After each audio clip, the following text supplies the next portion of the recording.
Hi, everybody. It's Cindy and Jeannie. It's coffee Good chat morning. time. Yes. Coffee chat time.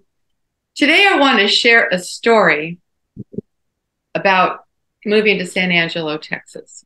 Because every time I've ever moved anywhere, Jeannie, I realize now in retrospect that God had a new assignment for me every place I've been.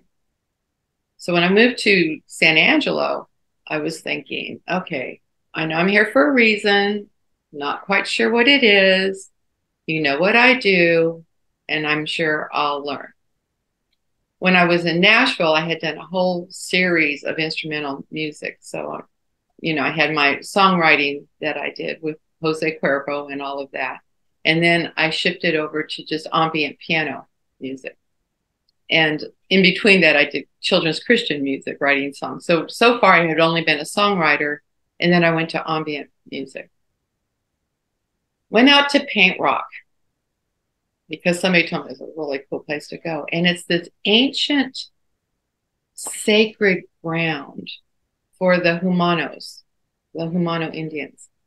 And they call it paint rock because they had taken bear fat or animal fat and they mix it with the red ore, the iron ore out there, and they would make paint and it stays. And so the place was full of solar markings and different spiritual symbols for them. And they call it paint rock for that reason. We're moving down along, and I see a cross, and then I also see a little mission, and I see a profile of a woman, and I hear this amazing story. And Miss Campbell, whose family owns that ranch, says, "This is the lady in blue." And she tells me about a woman who lived in the 1600s.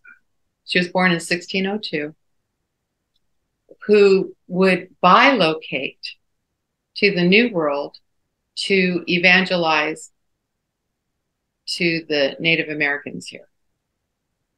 And I said, what? So at first I thought it was an apparition that they would see. Oh no, they saw her in 3D form. This bilocation, which in the spiritual world, they call it spiritual ecstasy. She was an exceptional human being anyway. So at first, I was Now, maybe, she was a nun in Spain, it right? was a And cloistered over there. nun in Spain, in Okay. Agreda, Spain, cloistered, meaning she never physically left her convent. Mm-hmm. And this is in the 1600s. So she would go to her confessor and tell him about these experiences that she was having teaching the Native Americans. Meanwhile, here, and this happened in Texas, the whole Southwest area, down by the Rio Grande, down there. And she she would describe her events and speaking to these natives, and she called them humanas, like as in human, humanas. And so they were nomadic, and in those days, this was, I think, horses might have just been introduced because we know the horses came over from Spain. There were no horses in America before the Spanish brought them. But she would evangelize. Well, she was with the St. Beatrice Order, and they have a bright blue cape, much like the color of my dress right now. It was a bright, and so they would call her the woman in blue. Well, her confessor was listening to this. They were having hardly any luck, like pretty much zero luck, converting the Indians into Christianity. When Spain went there, the hub for that was in Santa Fe, New Mexico, near Santa Fe. It was actually in Isleta. And, and the head of that was Father Benavides. And he was actually part of the Inquisition that was going on during that time. And so her confessor wrote a letter to the Archbishop in Mexico City and said, I have this nun. She is telling me these stories. I don't know if they're true or not, but this is what she's telling. So if something shows up, just be aware of this. So they were sending supplies up to Isleta from Mexico City. They left in October and they arrived in June. That's how long it took to travel. With this letter, she had stopped bilocating. She only did it for about 3 years.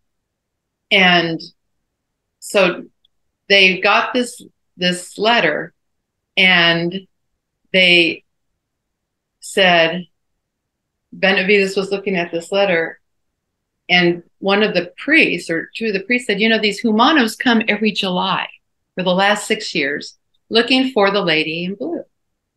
But sometimes they kind of blew them off because they thought, oh, they just want perks. Because a lot of times they would get perks and supplies and that kind of thing. So they kind of blew them off. Well, sure enough, a couple of weeks later, the humanos show up again. And they used to camp outside of the mission. So they invite them inside, and they saw a picture of a nun who was an older nun. And they said, Our Lady in Blue looks like that, but she's younger and beautiful and more beautiful. So Benavides is, okay, well, he said to the Padres, you go with these humanos and see what's up. So they travel completely east about 350 miles, which would probably be around Paladuro Canyon. And thousands of Indians show up, led in a procession with these people. I don't know if they were men or women, but they were carrying these 2 crosses filled with flowers, wanting to be baptized, because she said it was important that they were baptized. And so there it was. There's the miracle of the Lady in Blue. So I went on to write a ballet about it, which you went and saw. I said, I've got to tell this story somehow. But I didn't want dialogue because we didn't want the would look. She spoke Spanish. They spoke Humano, and we're not going to have an English dialogue going on. So I said, I'm going to do it with music. So I actually wrote her story in a ballet form, which you actually came to. Yes. But she hasn't been canonized a saint. And the reason she hasn't been canonized as a saint, you're going to love this, is because the Jesuits, St. Thomas Aquinas or somebody, they were trying to explain how Jesus was born. And we know that Jesus was born in a natural way. But he said, no, he just appeared in a ball of light. And so that was the other part of her story. The Blessed Mother inspired her to write. She says, you need to write my story. So she wrote The Mystical City of God. And in The Mystical City of God, the Blessed Mother says that she had a natural birth, which is in conflict to what the Jesuits said. And that's why she hasn't been canonized. Any reason, not too long ago, we talked about Mary Kay Ash and her cosmetic company, and she had gone to work for this company and was training all these men, and they kept promoting the men over top of her and giving them more money. And she just went, I'm done with that, And so sometimes these things happen. And, I don't know, and you probably don't know either, if Maria of Agreda will ever get canonized as a saint. However, it doesn't need to stop us from doing our work. Exactly. We do it in spite of everything. Exactly. Well, I always say she's a saint. Yeah. The Catholic Church recognizes that or not. It doesn't matter. It doesn't make any difference. She's still a saint. Well, I want to tell our listeners that you were also instrumental in hiring a sculptor, and there is a statue of the Lady in Blue down on the Concho River with a child, right? A little girl or something reaching up. Not her child, but right. I'll put yes. Yeah, and it's beautiful. And it was due to you taking this story on and writing about it. And now the city of San Angelo, Texas, is embracing it. I mean, they really did not quite know what to do with you when all of this came about. Well, they were aware of this story, but I kind of pushed this energy. And then a woman named Tilly Chandler, when she got a hold of it, she's a bulldozer. She's a lot like you, actually, Jeannie. We love that about her. Yeah, she's passed. I'm the creative. She pushes things. And so Tilly really was the energy that made it all happen. But I had always told her, I see a place on the river where people can know this story because Yeah. so there's Palo Duro, but that whole area, she appeared to many, many tribes. And so because of the paint rock painting, it's well known, or the people we believe that there in San Angelo, she came to the Concho River as well. And I I think went to Paint Rock years ago. I lived in San Angelo. We moved from Dallas to San Angelo in October of 1993. And then I moved back to Dallas in 97. But during that time, someone took me out to Paint Rock, and it was astonishing.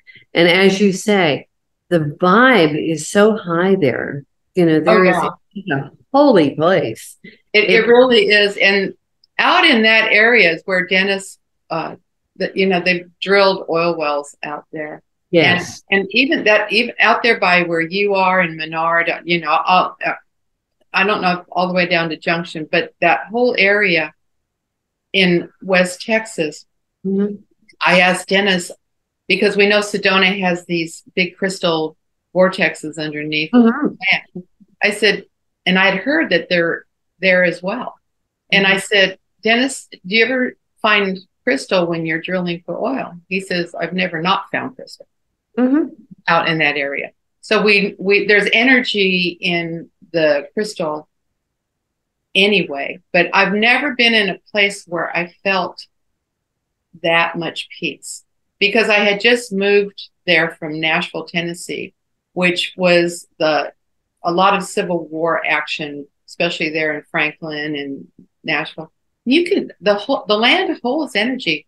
That was the most peaceful, beautiful place. And there was an empath there. And that, because I used to go out there a lot, and a lot of spiritually minded people would come out and they'd say, this is where they would come to die. So, in other words, they were nomadic. And when they were just tired of walking, they would come to Paint Rock. And it was like the primitive And leave the body. nursing home, yeah, kind of thing. And it's just very, very interesting story. But to me, we're talking in spirituality in the spiritual terms in the spiritual world. We're talking about 3D, 4D, and 5D. So 3D, they say that's us just in our TikTok living, watching the news, doing our job, making dinner for the kids, getting to school, TikTok. When 4D is when you say, wait a second, there's a whole lot more to this than the way I've been programmed to understand God, especially. And so you start this spiritual journey, and that is a long journey. And when you hit 5D, that's when you are Jesus. That's when you are Maria, because she would levitate off the ground when she would go to communion. She'd come off the ground 2 or 3 feet, and people would come to the church to see her levitate off the ground. Jesus walked on water. There was one Indian tribe that filled her full of arrows and left her to die. She came back 2 days later. Jesus was in the garden after the crucifixion. That's 5D. That's 5D. I've never known another human being or heard of another human being, although I'm sure that there have been, that are 5D. So is San Angelo going to do another presentation of the Lady in Blue? I believe in April of next year. 2024. I've revived the musical, Mhm. and it's a musical ballet, and so I that's the plan right now, and I see that happening. But her story is just so amazing. And by the way, you can download. I wrote a whole album on her behalf, and you can download all that music for free at my website at cynthiaproductions.com. Just go look for the Lady in Blue album. It's And very I want to invite people to come to our new website that you have developed for beautifulnetworkofwomen.com, because we are putting up new things. We've got, games, we've got training types of things, we've got a speakers circle. There's all kinds of ways to get involved. And honestly, all of this feminine energy is needed so much. We love our husbands, we love our sons, we love our brothers, we love men. However, we have an obligation to show up as women and to be that loving heart of the world and the loving heart of the family, and to deliver that spiritual message. So, Cindy, I thank you so much for sharing this with us. And I always learn something new. I think I know stuff from, being business partners with you, but thank you so much for sharing this story. yes. And I look forward to many more good conversations with you. Absolutely. Join us at beautifulnetworkofwomen.com. There's a place you can fill it out and you'll be on our team. That's right. Thank you all. Mwah.